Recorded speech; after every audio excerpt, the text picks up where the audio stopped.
this is a good segue into the original bug out bag for my family, which was in 1943 when the Russians came into my grandparents' house and took everyone, shot half the men, and took the other half captive, and left my grandfather, my grandmother, and my dad as an infant. Yeah.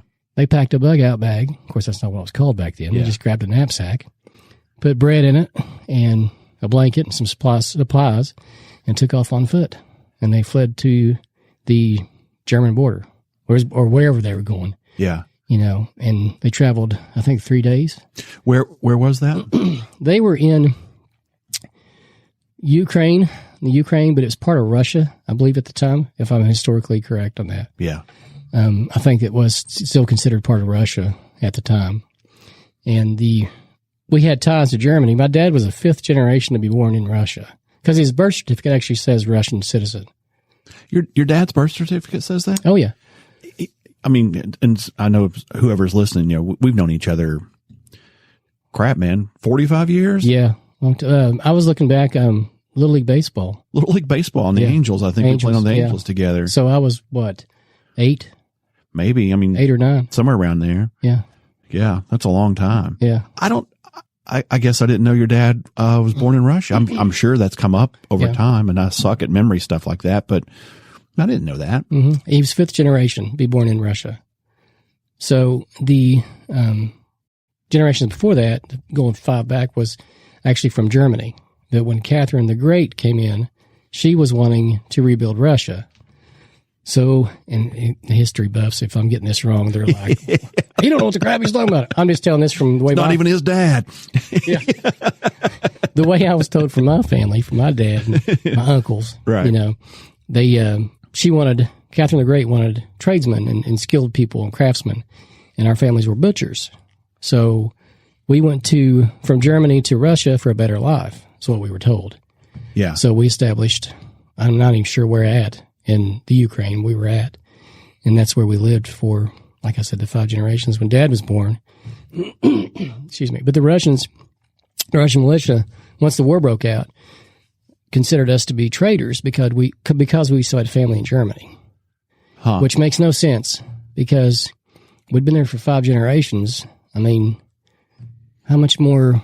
What more do you need from us?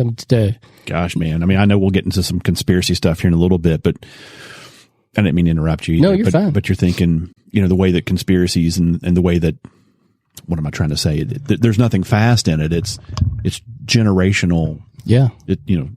Change is generational, right? It takes generations to make change. Yeah. So maybe that's what they were thinking. I guess. We weren't from the motherland. You weren't from the motherland. Yeah. So, which is really crazy because if you look at it, in Russia, we were born on the wrong side of history, being ties to Germany. Okay. So what happened was we fled the country. My grandmother tells the story about, or would tell the story. She's gone now, but she would tell the story about being at the camp that the Russian militia soldier had them held up at. They took the ones from the house and then everybody fled on foot. Well, they got recaptured because, it's hard to get away from if you're traveling the roads and stuff. I'm sure they weren't, trying to hide. I don't know the full story right on their travels, but I'm sure they weren't trying to hide in the woods. They may have been and still got caught. But anyway, when they got captured, it was them and about 5 or 6 other people. There was a young boy, just like on the movies. Yeah. A young boy that was in charge of guarding the camp while the other militia soldiers went and got more soldiers, probably the real soldiers, the real Russian soldiers, not just the militia. And she said he fell asleep in camp. And while he was asleep, they all just scattered, Wow. And she said, you wake up, or he woke up, and she said, as we were down the road, you could hear gunshots. So maybe he was shooting at some of them. They don't know. They just kept running. And then they got to where they were actually getting closer to the border. And I'm not sure what border it was. I just always assume it's the German border. Right. But the Germans were pushing into Russia. So they actually met the Germans coming in, and they took them as refugees. No kidding. So again, even though the people that are helping us, and that's such a good way to look at things because these German soldiers, now these aren't the Nazis. These aren't the SS. These aren't the, you know, to my best of my knowledge, these were just German soldiers that had been conscripted. Hey, you're going to fight, you know. They're like me and you. They're just doing what they need to do for their family and their country. And, you know, they can't help they're born there, you know, born on the wrong side of history. So the Germans welcomed my family back in. And I'm sure at this time, our ties to Germany were, oh, yeah, we're German. We're German. Yeah. Fifth generation. Yeah, yeah. So we went to, I think it was Hamburg, Germany is where we ended up. And eventually they had another baby, which was my aunt, about a year later. And then my grandfather got conscripted into the German army.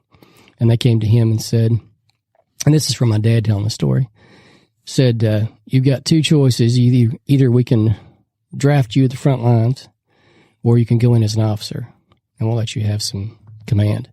So he went in as a field officer and got captured again by the Russians, ended up in Siberia. We're fifth generation Russians. Yeah. I don't know if he tried to play that or not. My dad told the story. He said that he was so determined to kill the Russians that he didn't care. You know, he wanted to fight. Yeah. He was ready to fight. And the rest of the family were too, that had been through all that. Yeah. So he ended up in Siberia, a prisoner of war camp. Your grandfather? Yeah, my grandfather. This is my dad's dad. Yeah. So it's just, you know, you're talking 2 generations for me. Yeah. You know, and